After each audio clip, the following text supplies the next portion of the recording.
Due to some network congestion, the meeting got stopped in between. So we will continue with our slides. Now we are here. We have already discussed this. We are on this slide. Yes, now chance of loss. So it is just simply a probability. That means that how much, if we just toss a head, toss a coin, there may be two chances. Either there will be head, either there will be tail. So if you have taken the insurance policy, either there will be a chance of risk, either there will be chance that there will be no risk. Second, it is defined as the probability that an event will occur. Fine. So it is the what are the probability that event will occur. So we will here there are two things. What are the chances of the losses? What is the possibility or the probability of loss? And what is the probability that the event will occur? For example, if the businessman has taken the burglary insurance, that it may happen that the burglary can be occurs once a year, twice a year, thrice a year. How many times in a year? The maximum time that can be occur. So that is the chance of losses. So in that case we will take the insurance, and we have to define all these things while taking the insurance in the subject matter. Now next is the peril.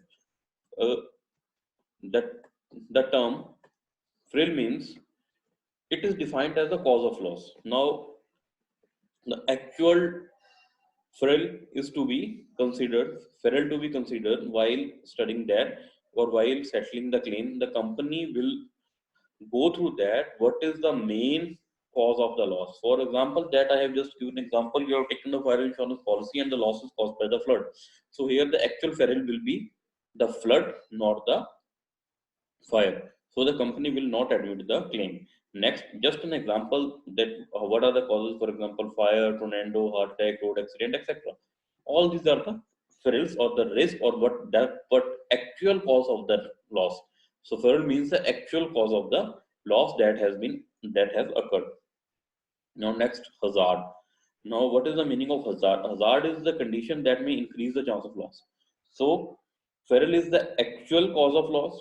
Now hazard means the condition which increase the chance of loss. For example, the person who is working in the industry, just take an example, the electricity supply industry, he is always having a hazard of getting electric shock there while working on the particular work.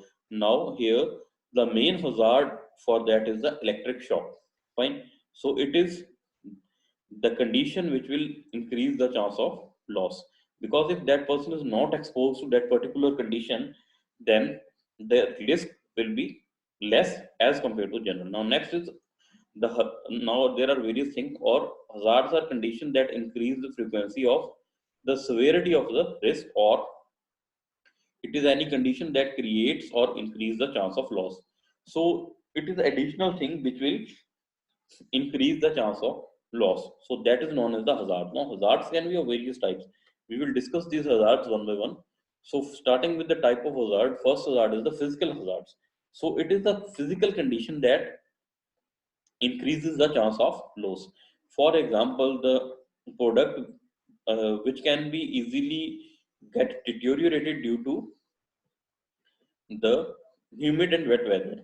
So in that case, if such goods are exposed to that particular condition, so there is a hazard or the risk that the chance of occurrence of loss will increase to the particular commodity if that is exposed to the humid weather conditions. So in that, either else that product will not get deteriorated, but there is a hazard, physical hazard, that the product will get deteriorated if it is exposed to the humid weather. Next, moral hazard means dishonesty. It is again basically on the human nature, that dishonesty or character defects of an individual.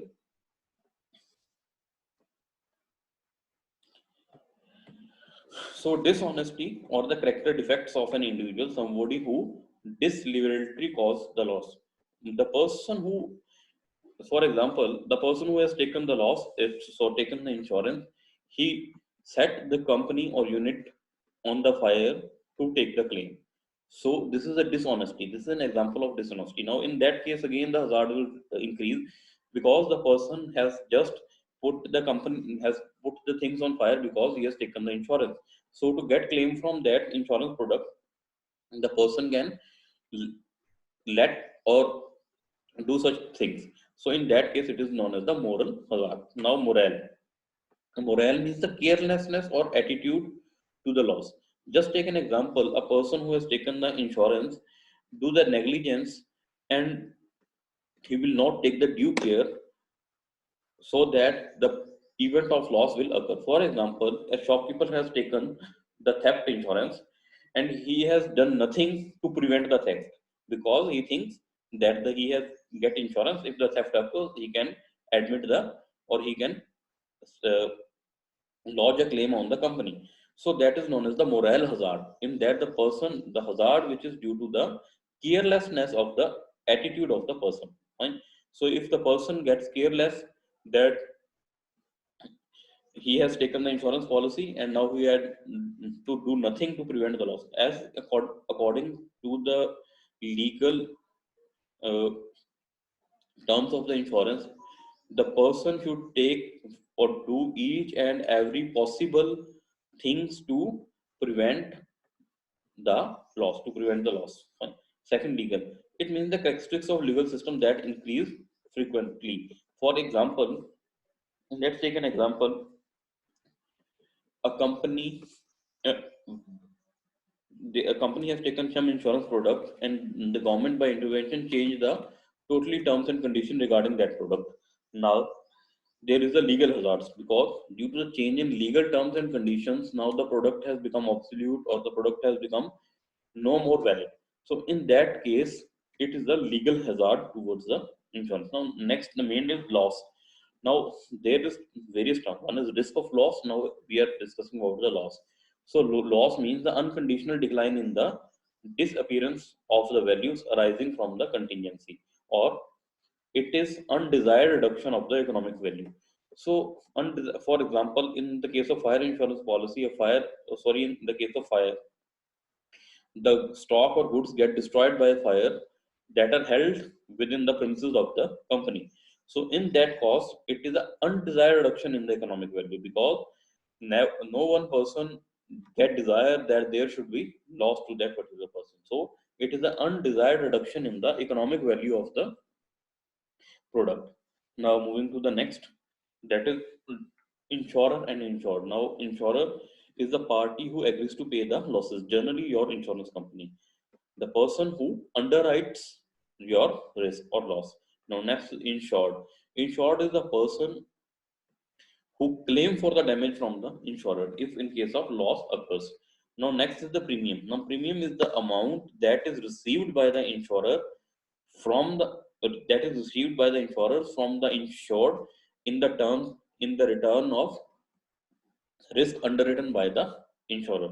So it is the amount that the insured will pay to the insurer to fulfill the contract. Because again, according to the essentials of valid contract, it has been defined that there must be two parties, fine, and there must be some consideration. So premium is the consideration in the insurance contract. That is something in return.